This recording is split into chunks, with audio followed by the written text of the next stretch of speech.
Salut, c'est Denis QS, bienvenue dans Misfit, c'est mon podcast, mais c'est ta source de motivation et de créativité. Salut à tous et bienvenue dans un nouveau podcast et aujourd'hui on va faire un truc à l'ancienne. Je suis allongé dans mon lit et je vais te parler calmement de ce que j'ai envie de te parler aujourd'hui. Ce sera donc aujourd'hui sans vidéo et uniquement en audio enregistré avec l'iPhone, donc la qualité est moins bonne, mais je vais t'expliquer pourquoi. En fait, j'ai voulu ces derniers temps faire énormément de choses. Et simplement, là, aujourd'hui, j'ai un énorme coup de fatigue. Je suis épuisé et j'ai simplement pas la force de commencer à...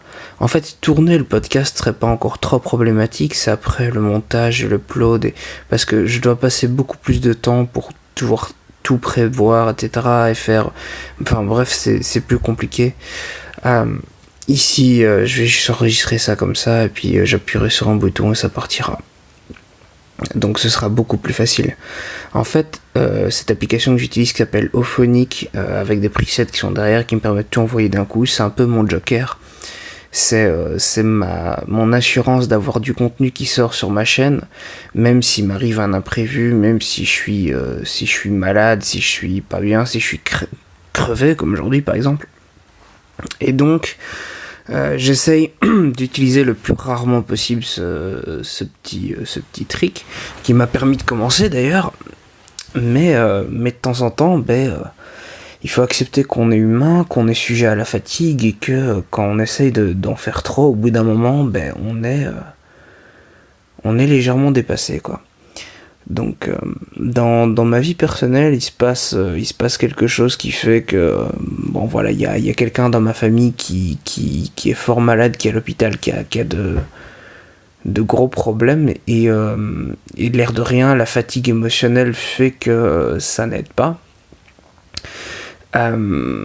J'ai aussi des nouvelles d'un ami qui a des problèmes de santé qui sont pas rassurantes, ça joue aussi. Et en y réfléchissant, c'est vrai que ça a un impact sur ma fatigue.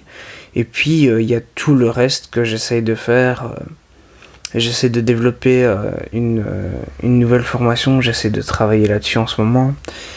J'essaie de pouvoir un peu aider un ami qui m'a vraiment aidé aussi quand j'en avais besoin pour le lancement de sa chaîne Twitch. Et du coup, là, on est dans des mise en place de Photoshop et de trucs comme ça, de scènes sur OBS, donc ça me prend du temps.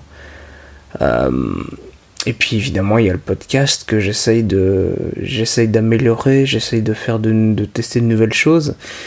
Et en plus de ça, sur le côté, j'essaye de m'assurer de continuer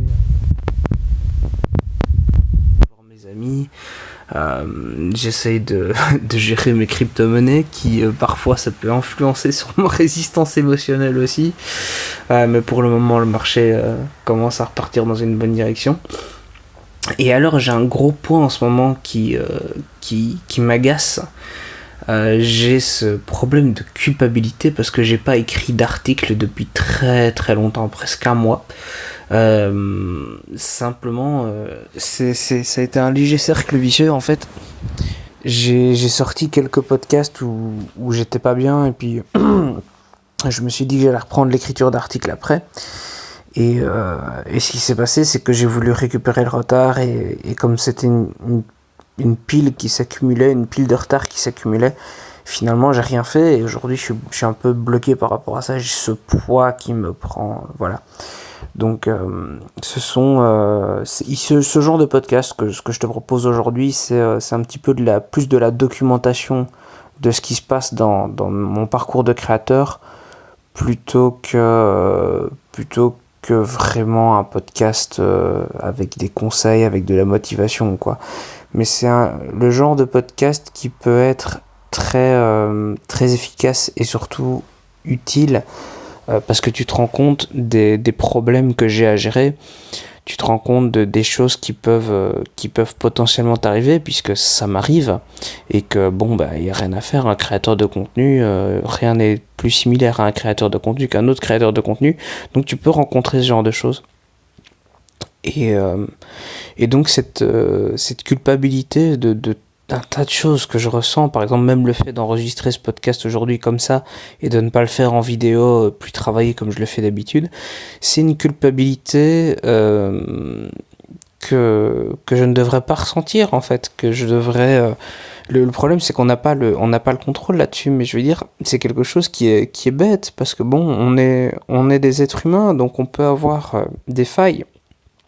Et je pourrais avancer cet argument de bah oui, mais c'est quand même mieux de sortir quelque chose plutôt que de ne rien sortir du tout. Alors oui, c'est vrai, sauf que quand je sors un podcast comme ça, qui est fait plus rapidement, qui est fait de manière différente, en fait c'est un aveu d'échec. Et du coup, bon, bah, c'est un échec, il faut savoir rebondir dessus, quoi. Donc demain, normalement, tout sera en vidéo, tout rentrera à la normale, etc. Peut-être que j'avais juste besoin d'une journée pour souffler, parce que ce week-end, j'ai pas spécialement soufflé, même si j'ai montré des endroits, des trucs, que je partais à Spa et que je montrais des voitures, etc. Enfin, je me suis mis très sérieusement à ce que j'ai fait. J'ai pris des photos, j'ai pas vraiment soufflé, en fait. Et je crois que c'est peut-être juste ce dont j'ai besoin. Souffler un petit peu, respirer et me reposer, à la fois mon corps et mon esprit. Peut-être méditer un peu, c'est une habitude que j'avais pris à un moment donné qui me faisait du bien et que là récemment j'ai eu plus de mal à appliquer. Ça fait un moment que je n'ai plus médité. Peut-être que ça joue. Enfin voilà. Je suis assez fier de ma régularité par rapport au sport en ce moment. Qui pour le coup me fait du bien, mais ouais, j'ai quand même un trop plein, quoi, au niveau de la création, quoi. J'ai un coup de mou. Après c'est assez difficile parce que j'ai croisé certains d'entre vous, et des gens qui viennent me contacter en message privé, ou des gens qui même que j'ai croisé, j'étais allé boire un verre à Namur, j'ai croisé des gens qui me disent écoute, j'aime bien ce que tu fais, tu me motives, c'est cool, lâche rien. Et c'est super cool, mais sauf que du coup, je sens une certaine responsabilité par rapport à vous, par rapport à ce que je suis en train de construire, quoi. C'est une responsabilité que je trouve importante. Et voilà. Enfin, je vais pas faire très long, puisque là c'était plus ça a limite plus sa place dans mon journal intime que sur un podcast, mais bon, je suis resté très fixé sur la ligne professionnelle quand même, donc voilà. Je vais pas la faire plus longue. Je te souhaite une excellente journée, je te souhaite d'avoir un peu plus d'énergie que moi aujourd'hui, et je te donne rendez-vous demain pour un nouveau podcast, je l'espère, selon toute habitude, en vidéo, etc. Voilà. Je te souhaite une excellente journée. Au revoir. Merci d'avoir écouté ce podcast. Si tu veux mettre une seule étoile à ce podcast, pas de souci. Mais par contre 5 étoiles, ce serait vraiment cool. Tu retrouveras aussi dès demain un article sur le contenu de ce podcast sur denisqs.com et aussi sur mon Medium go.denisqs.com/medium. À la prochaine.